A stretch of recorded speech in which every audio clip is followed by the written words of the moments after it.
to do that. But David, in this psalm, is authorizing this psalm of thanksgiving. David commissioned Asaph and his family to give leadership in giving thanks to God. We see that in 16:17. The occasion, or this psalm, is bringing back of the ark of God. The ark represents God's presence, power, and glory in the conventional relationship with his people. The presence of the ark demonstrated and represented God's holy promise and power committed to Israel. Therefore, this celebration was a celebration of God's presence and covenant. Throughout the Bible, thanksgiving is linked closely with God's acts and promises of giving thanks back. This psalm gives the basic elements of a thankful heart, an expression in Christian lives and worship. If we are thankful to God today, then these elements are present in us as well. If these elements are absent in your life, then you will not be thankful to God. Sometimes we have to start and look at the bad. And that bad is sometimes being ungrateful. Now, how many of you have ever been ungrateful for something? I'm guessing all of us at some time, right? One of the reasons we all wrestle with being ungrateful is we are focused on ourselves. We, as people, want to ensure our own comfort and happiness. This is a concept in Christianity today. We put our happiness in the center of our lives instead of God. We are not here to have God reach out and accept our needs. The Bible even tells us that Christ died for us because we are the worthy people, making us self-centered. In turn, people are coming to Christ because it's their right, assuming it will fulfill all their needs, but their ego gets in the way, and this person becomes disappointed in God because God did not do what they thought was promised. I want us all to remember this. Jesus did not say, "Come and follow me," because I can give you all the happiness and a comfortable life that you need every day. He said this, "If anyone wishes to follow me, let him deny myself and take up his cross and follow me. For whoever wishes to save his life shall lose it, but whoever loses his life for my sake and the gospel shall save it." Churches today are filled with people who want God to solve all their problems, but they don't do it to make God happy. They do it to make themselves happy. David was not this way. He wanted to please and thank God for everything in his life. So, how do we remember to be thankful? There's a lot of information in that first paragraph. So, I like to sort of lay this out and just go, you want to know, we all have problems. There's moments in our lives where we're ungrateful. We don't thank the right people. We don't do the right things. People call us out on that. People go, "Why do you do that if you're in that position?" Because we are human. We make mistakes. We learn to live and grow from our mistakes. That is why people need to understand that we don't go to church to do God's will. We do it to accept God's will. We need to be more accepting. When we become more accepting, we become more grateful. We become more grateful. That is why churches fail. That is why churches do not do their will. That is why churches do not expand outside their walls. It's because they only think about what's happening to themselves. We're not thinking about being grateful. We're not thinking about being a church that God's called us to be. We're thinking about how can we make our lives better. How can we make the lives in these four walls better? Sometimes we forget that God has brought us here for a purpose. And that purpose is to be grateful for what God has brought us here for, and that is to worship and to show others the importance of that. My next point here is this: through calling on God. Sometimes it becomes difficult to remember. That's sort of funny when I forgot all the bulletins this morning. When thankfulness is important. When we go through everyday actions, there may be times when we forget why we are here and what purpose we have. It becomes important to understand that our placement is for a purpose, not to negate others, but to work through God and to show the importance of what God does for us. 1 Corinthians 7:17 says this: "Nevertheless, each person should live the kind life that the Lord assigned when He called each one." Now, I like this verse, but there's some difference in that, because some of us are not called when we are being the gracious people that we should be. If God calls us into ministry or calls us into the church, He calls us as we are. And we make those changes because we're grateful for God calling us. Now, this goes back to when I was called into ministry. I was not grateful. There's times when I'm still not grateful. And I'm still working on it.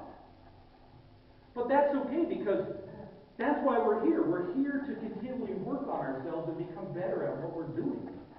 Sometimes we forget that, right? It's like, I don't know anybody in this world who is perfect. I don't know of anybody who cannot need a little help somewhere.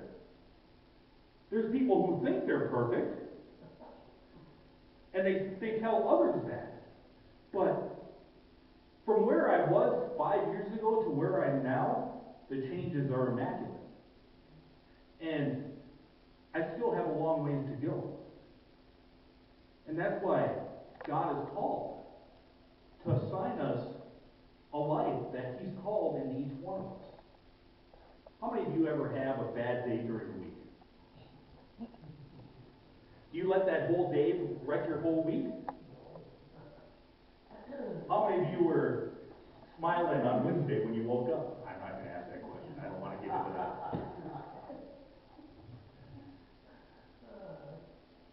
Here's what I wrote. I am thankful for what we have. Because it doesn't matter who the president is. It doesn't matter who we elect. What matters is the people and how we apply ourselves. I use this term. It is now my time to arm myself to help the people in need. Isn't that what we're doing? Is we're arming ourselves in church? We want to become better? I'm not saying that I'm going to go buy 50 guns. I'm saying we have to educate ourselves to become better. We have to learn to see what God has called us to do. The next point is dwelling on God's works. Do you know that God has given us everything we need? Did you know that? When we walk outside and look around, we probably see the same thing every day.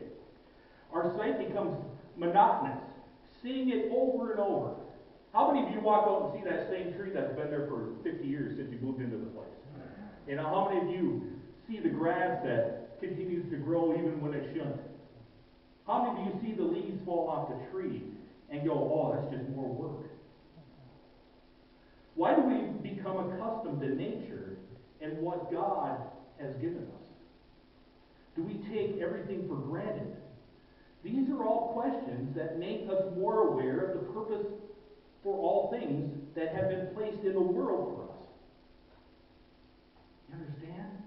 Everything's been placed here for a purpose. So guess what? If you had that bad day last week, we have a purpose to get beyond that. God has given us that purpose to grow. He's not saying, here, have a bad day. He's saying, guess what? We're going to work on this together.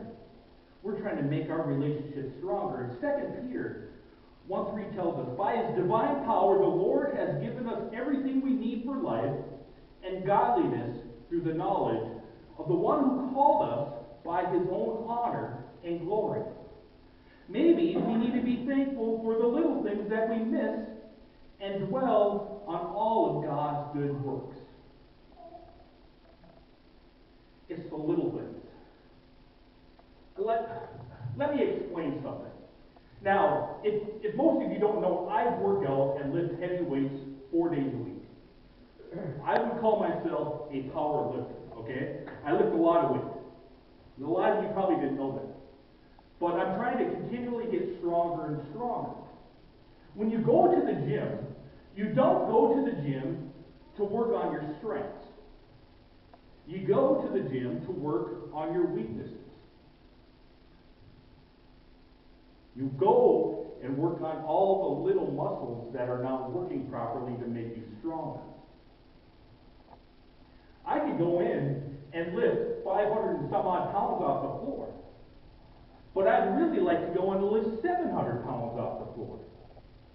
Or bench press 550 pounds. I'd love to do that. But the muscles, my weaknesses, are getting stronger than my strengths. So what do? You work on your weaknesses. And those weaknesses turn to strengths. And then you go and find more weaknesses. And you work on them. And you become even stronger yet. Now, I'm not saying that tomorrow I'm going to go in and lift 600 pounds off the floor. What I'm saying is these weaknesses of me working on them over and over and over again are going to give me the ability to pull that weight off the floor sooner or later. You don't get strong from lifting light weights. You get strong from lifting heavy things a lot. And sometimes it's those burdens that get in the way. And you have to learn to work those little muscles to become stronger and stronger and stronger. And that's why I say, don't miss out on the little things. Let our hearts rejoice. Let our hearts rejoice. Psalm 32:11 says, you who are righteous, rejoice in the Lord and be glad. All you whose hearts are right, sing out in joy. The question is, are we rejoicing for the right purpose? We are called people of God, but our thanks will turn to vanity. We want all the reward when we deserve very little. Psalms tell us if we are righteous, we should rejoice in the Lord, not in ourselves. To put the societal focus on others and give thanks where needed means our egos need to be focused on God. Have you ever thought if people gave God as much thanks as they sometimes give themselves, how much different society could fare? I know that's a hard question. If you quit giving yourself so much thanks and started thanking God for more of your actions, Barb, how much better would your life be? When I hear stories and epiphanies of you saying thanks, and all of a sudden it's like, boom, I understand what we're doing. There's a purpose behind it. It's showing that it works. Sometimes we're so happy to thank others and thank ourselves that we forget what I talked about earlier. We all have to look at the little things. We're here for a purpose. We're all children of God. There's a 19th century Christian Protestant preacher. His name was John Henry Jowett. He once said, gratitude is a vaccine, an antioxidant, an antiseptic. This is a most searching and true diagnosis. Gratitude can be a vaccine that can prevent the invasion of a disgruntled attitude. As antitoxins prevent the disastrous effects of certain poisons and diseases, thanksgiving destroys the poison of fault-finding and grumbling. When trouble has smitten us, A spirit of thanksgiving is a soothing antiseptic.